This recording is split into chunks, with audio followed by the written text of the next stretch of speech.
તો કેમ છો બધા? લાસ્ટ લેક્ચરની અંદર આપણે જોયું હતું ડાયોડ રેઝિસ્ટર લોજિક, જેની અંદર આપણે ઓર ગેટ અને એન્ડ ગેટ બંને જોયા હતા.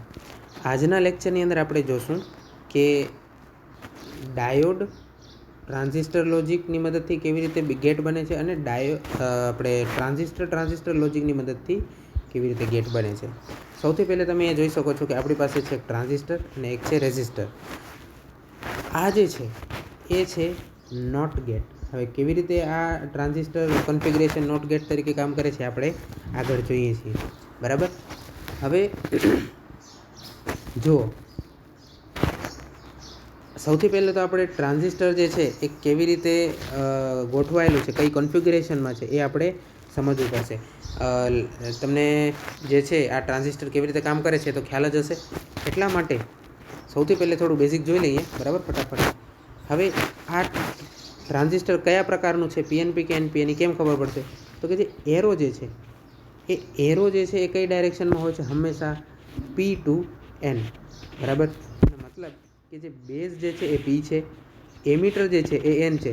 કેવી રીતે ખબર પડી કે એમીટર જે છે એ એન પ્રકારનું છે?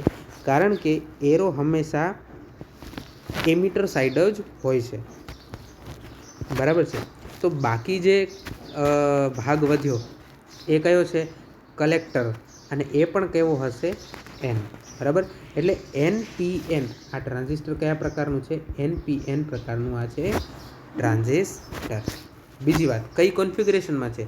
તો કોમન એમીટર કન્ફિગરેશનમાં છે. કારણ કે તમે જોઈ શકો છો કે જે આપણે ઇનપુટ આપશું ને, ઇનપુટ ક્યાં આપશું આપણે? તો કે બેઝ ટર્મિનલ ઉપર આપશું. તો એ ઇનપુટ જે છે આપણે વિથ રિસ્પેક્ટ ટુ ગ્રાઉન્ડ આપશું, અને જે આઉટપુટ લેશું, જે કલેક્ટર ટર્મિનલ પાસેથી આપણે આઉટપુટ લેશું, એ પણ વિથ રિસ્પેક્ટ ટુ ગ્રાઉન્ડ જ લેશું. અને તમે જોઈ શકો છો કે આપણું એમીટર જે છે એ ગ્રાઉન્ડેડ છે. એનો મતલબ એ છે કે આપણે જે છે એ કોમન એમીટર કન્ફિગરેશનની અંદર આપણે આ ટ્રાન્ઝિસ્ટરને લીધો છે, કોમન એમીટર કન્ફિગરેશન. એટલે આપણને શું ખબર પડી વાત? તો કે પહેલી વાત કે આ જે છે એ એનપીએન ટ્રાન્ઝિસ્ટર છે.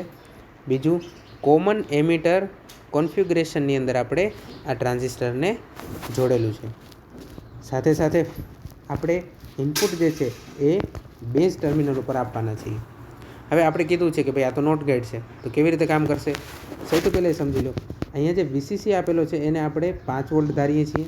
સાથે ડિજિટલ 0નો આપણે અર્થ લેશું ઇનપુટ તરીકે 0 વોલ્ટ, અને ડિજિટલ જે 1 લખીશું એનો પણ આપણે અર્થ લેશું 0 વોલ્ટ ના, એનો અર્થ લેશું આપણે 5 વોલ્ટ, બરાબર. 0 એટલે 0 વોલ્ટ અને 1 એટલે 5 વોલ્ટ, એમ આપણે સમજીશું. તો હવે આપણે જોઈએ કે કેવી રીતે આપણું નોટ ગેટ તરીકે ટ્રાન્ઝિસ્ટર કામ કરે છે, બરાબર. સૌથી પહેલાં આપણે એ જોવું પડશે કે જ્યારે બેઝ કરંટ જે છે, બરાબર, આઈબી એ 0 હોય છે ત્યારે આ ટ્રાન્ઝિસ્ટર ઓન હોય છે કે ઓફ હોય છે? ચાલો જોઈએ. જ્યારે બેઝ કરંટ 0 હોય છે ત્યારે આ કલેક્ટર કરંટ જે છે એ પણ 0 હોય છે. કારણ કે બેઝ કરંટ 0 હોવાથી આ જે ટ્રાન્ઝિસ્ટર જે છે, બરાબર છે, એમાંથી કરંટ જે છે એ એમીટર સુધી પસાર થતો નથી, બરાબર છે. એમીટર સુધી કરંટ પસાર થતો નથી. એટલા માટે જ્યારે બેઝ કરંટ 0 હોય છે, એટલે કે જ્યારે બેઝનો વોલ્ટેજ જે છે એને હું 0 કહું, બરાબર, તો ત્યારે જે છે એ કલેક્ટર કરંટ 0 હોય છે, અને આ સ્થિતિને આપણે ટ્રાન્ઝિસ્ટરની ઓફ સ્થિતિ કહીએ છીએ, બરાબર, સિમ્પલ. તો પછી જ્યારે બેઝ કરંટ કંઈક હોય છે ત્યારે, તો કે જ્યારે બેઝ કરંટ કંઈક અમુક માત્રાનો હોય છે, અથવા તો હું એમ કહું કે જે બેઝ વોલ્ટેજ જે છે એને હું 1 કહું, તો ત્યારે કલેક્ટર કરંટ જે છે એ ટ્રાન્ઝિસ્ટરમાંથી થઈને વહે છે, બરાબર છે. એટલા માટે આ સ્થિતિને આપણે કહીશું ઓન કન્ડિશન, બરાબર છે. ઓકે, હવે આટલી વસ્તુ આપણે સમજાઈ ગઈ હોય તો હવે આપણે શરૂ કરી શકીએ છીએ.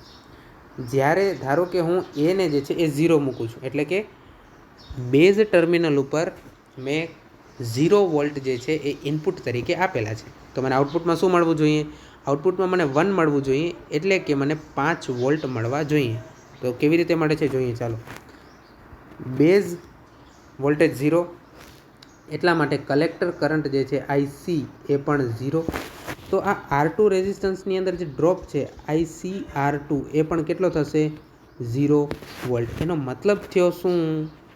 તો કે જે વીસીસી જે 5 વોલ્ટ છે એ સીધો આપણને આઉટપુટની અંદર મળે છે, એટલે કે આઉટપુટ મને મળે છે 5 વોલ્ટ, અને મેં તમને હમણાં જ કીધું કે 5 વોલ્ટને આપણે 1 તરીકે દર્શાવશું। તો તમે જોઈ શકો છો કે મારું ઇનપુટ 0 છે, પણ મને આઉટપુટ જે છે શું મળ્યું? 1 મળ્યું। તો આવી રીતે આપણે કહી શકીએ કે આ નોટ ગેટ છે। બીજી કન્ડિશન પણ આપણે જોઈ લઈએ કે જ્યારે એ જે છે એ મેં 1 કર્યો હોય છે, એનો મતલબ શું? તો કે મેં બેઝને કંઈક અમુક વોલ્ટેજ આપેલો છે કે જેથી બેઝ કરંટ જે છે એ વહે છે। બેઝ કરંટ શું થાય છે? એ વહે છે। હવે બેઝ કરંટ વહે છે એનો મતલબ એ છે કે આ કલેક્ટર કરંટ પણ વહે છે અને ટ્રાન્ઝિસ્ટરમાંથી પસાર થઈને એ એમીટર થ્રુ ગ્રાઉન્ડ થઈ જશે।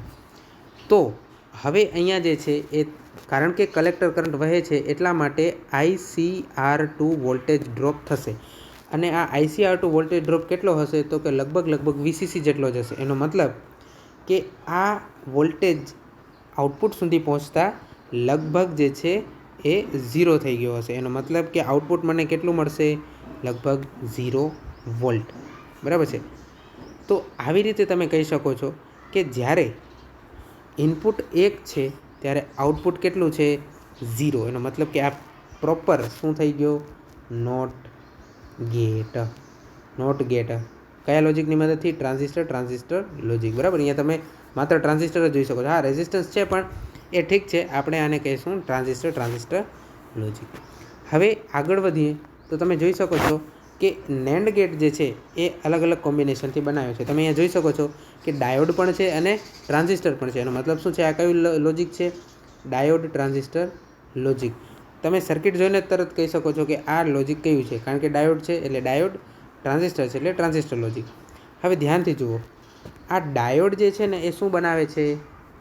એન્ડ ગેટ બનાવે છે। કેવી રીતે ખબર પડી? તો કે આપણે ગયા લેક્ચરની અંદર જ જોઈ ગયા કે એન્ડ ગેટ જે છે એ ડાયોડ અને રેઝિસ્ટન્સ એટલે કે ડાયોડ રેઝિસ્ટન્સ લોજિકની મદદથી કેવી રીતે બને છે, બરાબર। તો આ છે આપણો DRL લોજિકની મદદથી બનેલો એન્ડ ગેટ। એ જ ગેટ તમે અહીંયા જે છે એ જોઈ શકો છો। હવે એ એન્ડ ગેટની સાથે શું જોડેલું છે? આ તો કે એ છે નોટ ગેટ, જે આપણે હમણાં જ ઉપર જોયો। તો એનો મતલબ છે કે અહીંયા એન્ડ અને નોટ ગેટને કાસ્કેડમાં જોડેલા છે, એટલે કે એક પછી એક જોડેલા છે, અને એના થકી જ બને છે and plus not is equal to NAND gate, બરાબર। તો આ જે છે એ નેન્ડ ગેટ હું સમજાવતો નથી DRL લોજિકની મદદથી, કારણ કે આ સમજી શકે એવું છે, કારણ કે ડાયોડ રેઝિસ્ટન્સ લોજિકની મદદથી આપણે એન્ડ ગેટ સમજ્યા છીએ અને ટ્રાન્ઝિસ્ટર લોજિકની મદદથી આપણે નોટ ગેટ સમજ્યા છીએ। હવે આ બંને તમે ભેગું કરો છો તો જે ડાયોડ ટ્રાન્ઝિસ્ટર લોજિકની મદદથી એન્ડ ગેટ બને છે એ સમજી શકાય એવી રીતનું જ છે। હું તમને આજે જે કહીશ એ કહીશ ટ્રાન્ઝિસ્ટર લોજિકની મદદથી બનેલો નેન્ડ ગેટ। કેવી રીતે? જો અહીંયા તમે જોઈ શકો છો કે એક ટ્રાન્ઝિસ્ટર છે, આ તો સમજી શકાય હું ટ્રાન્ઝિસ્ટર છે, પણ અહીંયા 2 એરોવાળું ટ્રાન્ઝિસ્ટર છે। એ શું સમજાવે છે? તો કે આ 2 એરોવાળું ટ્રાન્ઝિસ્ટર જે છે એ કહેવાશે ડબલ એમીટર ટ્રાન્ઝિસ્ટર।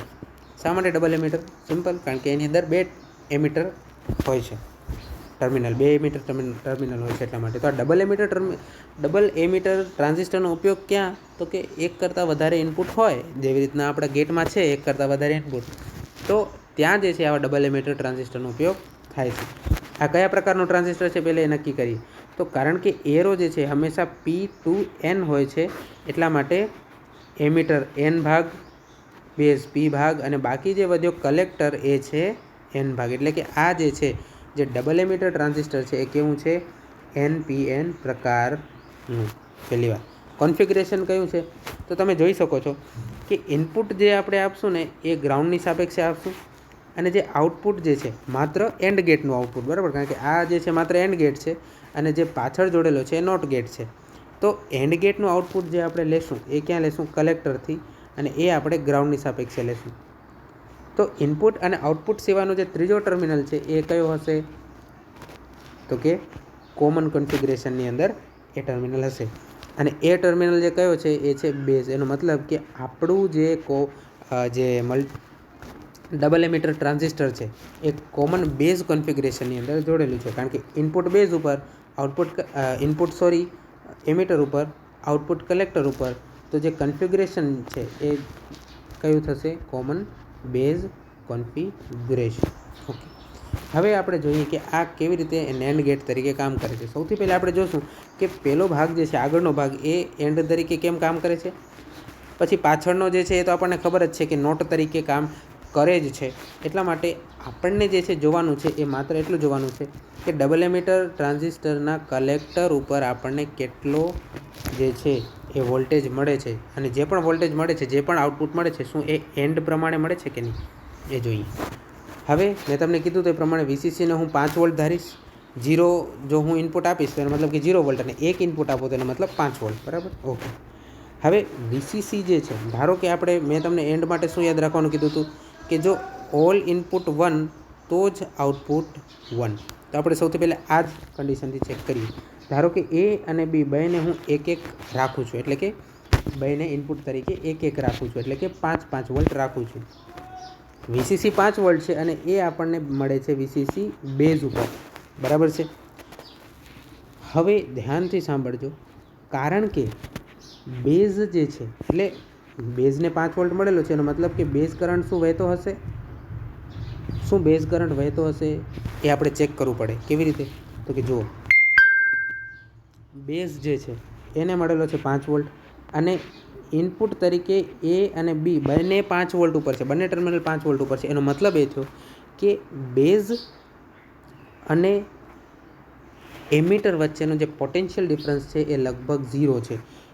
એ કારણસર IB બેઝ કરંટ પણ કેટલો હશે? લગભગ 0. કારણ કે બેઝ કરંટ 0 છે, એટલા માટે બેઝ કરંટ 0 હોવાથી, બરાબર છે, બેઝ કરંટ 0 હોવાથી આ R1 રેઝિસ્ટન્સની અંદર જે IB R1 ડ્રોપ છે એ પણ કેટલો હશે?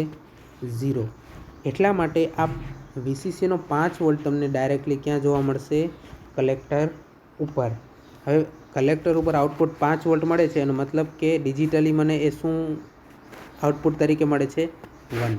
બરાબર? તો A1 B1, તો આઉટપુટ પણ 1.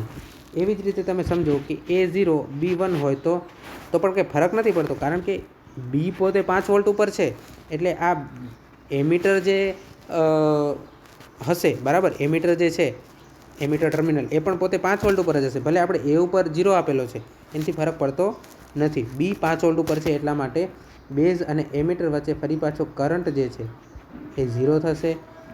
R1માં ડ્રોપ 0, એટલે VCC પણ મને મળશે સીધું કલેક્ટર ઉપર, કલેક્ટર ટર્મિનલ ઉપર. એવી જ રીતે A1 B0 તો પણ મને કલેક્ટર ટર્મિનલ ઉપર 5 વોલ્ટ મળશે, એટલે કે 1 મળશે. તો આવી રીતે તમે કહી શકો છો કે એન્ડ ગેટ તરીકે ડબલ એમિટર ટ્રાન્ઝિસ્ટર કામ કરે છે. છેલ્લી એક કન્ડિશન જોવાનું ભૂલી ગયા આપણે કે A0 B0, એનો મતલબ કે A અને B બંને 0 વોલ્ટ ઉપર છે, બેઝ 5 વોલ્ટ ઉપર છે. એનો મતલબ કે બેઝ 5 વોલ્ટ ઉપર હોવાથી બેઝ કરંટ જે છે એ વહેશે.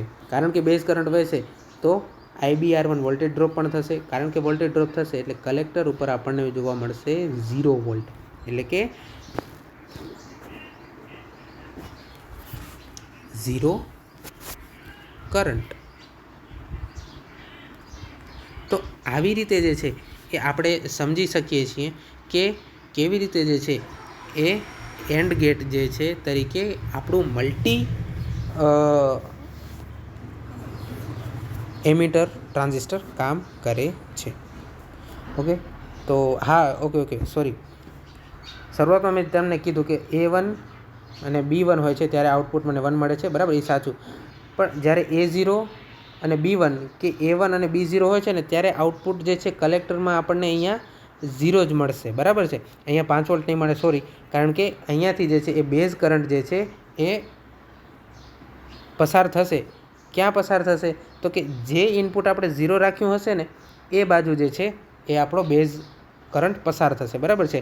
ધારો કે A0 રાખ્યું છે તો એ બાજુ બેઝ કરંટ પસાર થશે, અને કારણ કે બેઝ કરંટ પસાર થશે એટલે રેઝિસ્ટન્સ R1 છે એની અંદર ડ્રોપ થશે, અને એ ડ્રોપના કારણે આપણને કલેક્ટર ટર્મિનલ ઉપર વોલ્ટેજ 0 મળશે. બરાબર?